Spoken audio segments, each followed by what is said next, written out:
আহ্বান রেখে এবং আগামী দিনের আন্দোলনের সামিল হওয়ার আহ্বান জানিয়ে আপনারা যারা উপস্থিত হয়েছেন তাদের প্রত্যেককে বিনীত ধন্যবাদ জানিয়ে আমার বক্তব্য শেষ করছি। সকলকে ধন্যবাদ। সংগ্রামী উপস্থিতি, আপনারা সম্পূর্ণ ঘটনা শুনেছেন।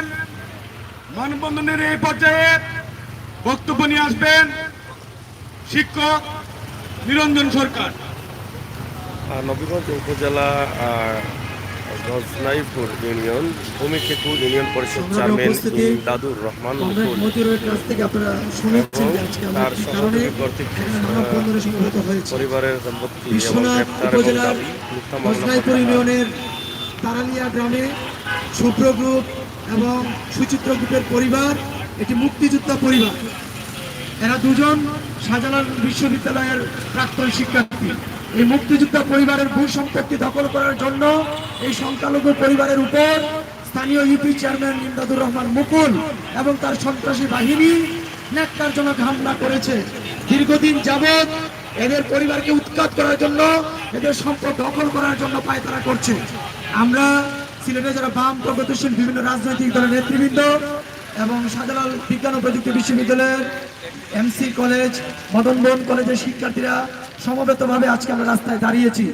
এই ঐতিহাসিক 52 ভাষা আন্দোলনের প্রতি শহীদ মিনারের পাদদেশে আমরা দাঁড়িয়েছি।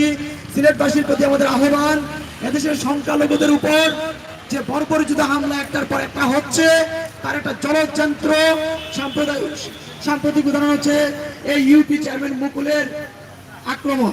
এদের বিরুদ্ধে যদি এখনই প্রতিহত করা না হয় তাহলে সারা দেশব্যাপী সংখ্যালঘু নির্যাতন যেভাবে বাড়ছে, যেভাবে সংখ্যালঘুরা নির্যাতিত হচ্ছে, এই দেশ একটা গণ শ্মশানে পরিণত হবে। যদি আমরা এই দেশকে সমস্ত মানুষ মুক্তিযুদ্ধের মাধ্যমে দেশকে স্বাধীন করেছে, এটি কোনো সাম্প্রদায়িক দেশ হওয়ার জন্য নয়। তাই সবার প্রতি আহ্বান, আসুন আমরা সবাই কাঁধে কাঁধ মিলিয়ে এই সাম্প্রদায়িক হামলার বিরুদ্ধে রুখে দাঁড়াই। সবাইকে আবারও পুনর্বার শুভেচ্ছা জানাচ্ছি। উপস্থিতি সাবিপ্রবির অনেক শিক্ষার্থীরা আমাদের এই মানববন্ধনে এসে দাঁড়িয়েছে। এই মুহূর্তে সাবিপ্রবির শিক্ষার্থীদের পক্ষ থেকে বক্তব্য রাখবেন নিপুল দাস।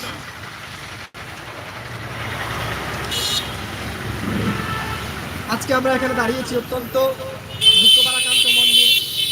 যে সুচিত্রতাকে আমরা সারা জীবন বিশ্ববিদ্যালয়ে দেখেছি অন্যায়ের প্রতিবাদ করতে, সেই সুচিত্রতার সাথে আজকে অন্যায় হচ্ছে, অথচ কোনো বিচার পাচ্ছেন না। দীর্ঘদিন থেকে তিনি সোশ্যাল মিডিয়ায় শেয়ার করে আসতেছেন, বিভিন্ন স্থানীয় প্রতিনিধির সাথে দেখা করতেছেন, আইনি সহায়তা চাচ্ছেন, কিন্তু আইনি সহায়তার নামে উনার সাথে যে প্রহসন করা হচ্ছে, মধ্যস্থতার নামে উনার সাথে যে বিচারহীনতার সংস্কৃতির চর্চা করা হচ্ছে, আমরা এর তীব্র নিন্দা জানাই। যে দেশে বর্তমানে মুক্তিযুদ্ধের পক্ষের সরকার রয়েছে, সেই দেশে কিভাবে একটা মুক্তিযোদ্ধা পরিবারের সম্পত্তির উপরে, মুক্তিযোদ্ধা পরিবারের মহিলাদের উপরে, সবার উপরে কিভাবে আক্রমণ হয়, এর দায় পুরোটাই রাষ্ট্রকে দিতে হবে, পুরোটাই স্থানীয় প্রতিনিধিদেরকে নিতে হবে। এটা পুরোটাই চক্রান্ত। সুচিত্র দ্বারা যেখানে সংগ্রাম করে পড়াশোনা করতেছেন, সুচিত্রতার ভাই যেখানে সংগ্রাম করে পড়াশোনা করতেছেন, সেখানে যদি ওনাদের বারবার এভাবে আক্রমণ করা হয়, ওনারা ভুলেও আর এইভাবে উঠে আসতে চাইবেন না। কোন শিক্ষার্থী স্থানীয় পর্যায়ে থেকে এইভাবে উপরে উঠে আসতে চাইবে না। সেই দায়ভার রাষ্ট্রকে নিতে হবে। যে রাষ্ট্র বারবার মুক্তিযুদ্ধের কথা বলে, যে রাষ্ট্র বারবার ডিজিটাল বাংলাদেশের কথা বলে, সেই রাষ্ট্র কেন বিচারহীনতার সংস্কৃতি চর্চা করবে? সেই রাষ্ট্রে কেন সুচিত্রতা বিচার পাবে না? আমরা সাবিপ্রবির সাবেক শিক্ষার্থী হিসেবে আরেক সাবিপ্রবির সাবেক শিক্ষার্থীর পরিবারের উপরে এমন হামলার তীব্র নিন্দা জানাই এবং স্থানীয় সন্ত্রাসীদের বিরুদ্ধে তীব্র সমালোচনা জানাই এবং যাতে এদের কড়া শাস্তি দেওয়া হয়, সুচিত্রতার পরিবারের সবার উপর থেকে মিথ্যা মামলা করা হয়, এই আহ্বান জানাই। ধন্যবাদ সবাইকে। উপস্থিতি আজকের এই মানববন্ধনে বাংলাদেশ বন্ধুরা উপস্থিত হয়েছে। এ পর্যায়ে বক্তব্য রাখবেন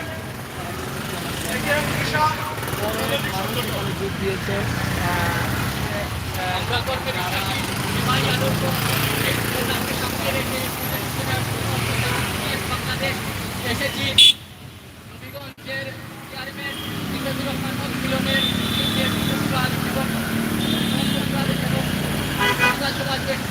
জানাতে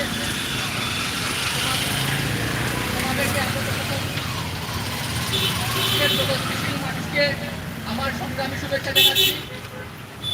আপনারা সবাই জানেন যে গত কিছুদিন আগে ইমদাদুল হক মিলন এবং তার সহযোগীরা মিলে একটা মুক্তিযোদ্ধা পরিবারের উপর অনাকাঙ্ক্ষিত এবং বর্বর হামলা চালিয়েছে। আমরা চাই এই দুর্নীতির ইমদাদুল হক মিলনের দ্রুত গ্রেপ্তার এবং শাস্তি দাবি জানাচ্ছি। আজকের এই মানববন্ধন সফল হোক এবং সার্থক হোক এই বলে আমার সংক্ষিপ্ত বক্তব্য এখানে শেষ করছি।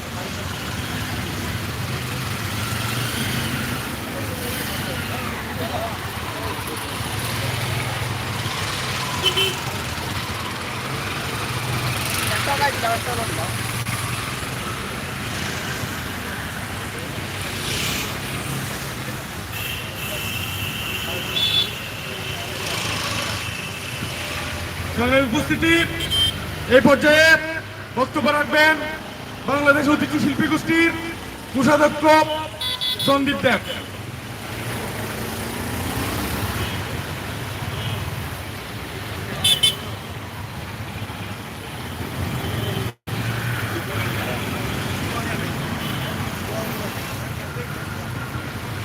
বাংলাদেশের সুবর্ণ জয়ন্তীতে এসেও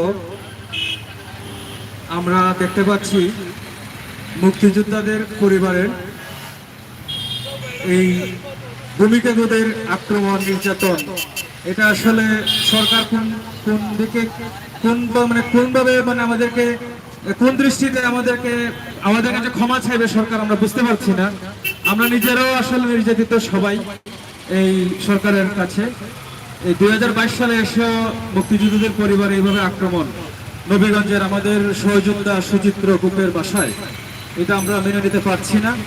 আমরা বাংলাদেশ ঐতিহ্য শিল্পী গোষ্ঠী সিলেট জেলা সংসদের পক্ষ থেকে আজকের এই প্রতিবাদী সমাবেশে সংহতি প্রকাশ করছি। ধন্যবাদ। সংগ্রামী উপস্থিতি, এই পর্যায়ে বক্তব্য রাখবেন আমাদের সুচিত্রদার সহপাঠী প্রণয়কান্তি বিশ্বাস।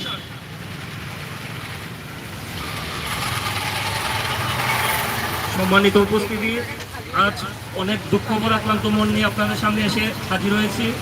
আমাদের সহপাঠী সুচিত্র গুপ ভার্সিটিতে, তার সাথে দীর্ঘ 6 বছর আমরা একসাথে পড়াশোনা করেছি। সে খুবই ভালো এবং শান্ত স্বভাবের একজন ছাত্র হিসেবে আমরা জানি।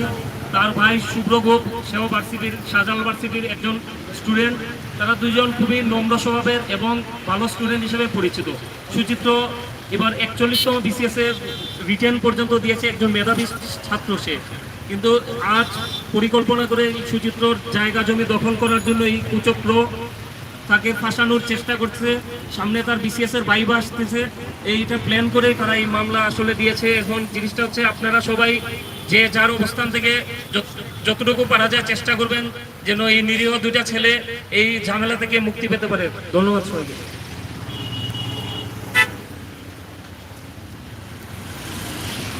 সংগ্রামী উপস্থিতি, এই পর্যায়ে বক্তব্য রাখবেন আজকের এই মানববন্ধনকে সফল করতে যিনি অক্লান্ত পরিশ্রম করেছেন এবং বাংলাদেশ ছাত্র ইউনিয়ন সিলেট জেলার সাবেক সভাপতি সপ্তর্ষি দাস। সংগ্রামী সিলেটবাসী, আজকে যারা এখানে উপস্থিত আছেন, আমাদের পূর্ববর্তী বক্তাদের মাধ্যমে আপনারা ইতিমধ্যে জেনেছেন আজকে আমরা কেন এখানে এসে দাঁড়িয়েছি।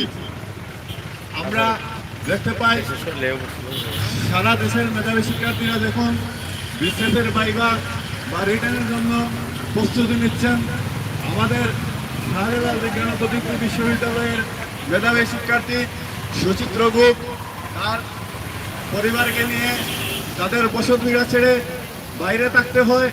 আমরা দেখেছি এই বছরের 17 মার্চ যখন সুচিত্রদের বাড়িতে এই চালচুর চেয়ারম্যান পরিকল্পিতভাবে 100-200 জনের মতো মানুষ নিয়ে তাদের বাড়িতে হামলা করে এবং পার্শ্ববর্তী ঘরগুলোতে যখন হামলা করে, তখন সুচিত্র আহত হয়ে ওসমানী মেডিকেলে ভর্তি হয়েছিল।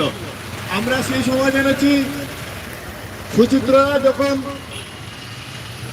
মামলা দিতে যায়, ওসি তাদেরকে সেই মামলা থেকে চেয়ারম্যান এবং চিহ্নিত কয়েকজন সন্ত্রাসীদের নাম প্রত্যাহার করার জন্য অনুরোধ জানান, কিন্তু সুচিত্ররা সেই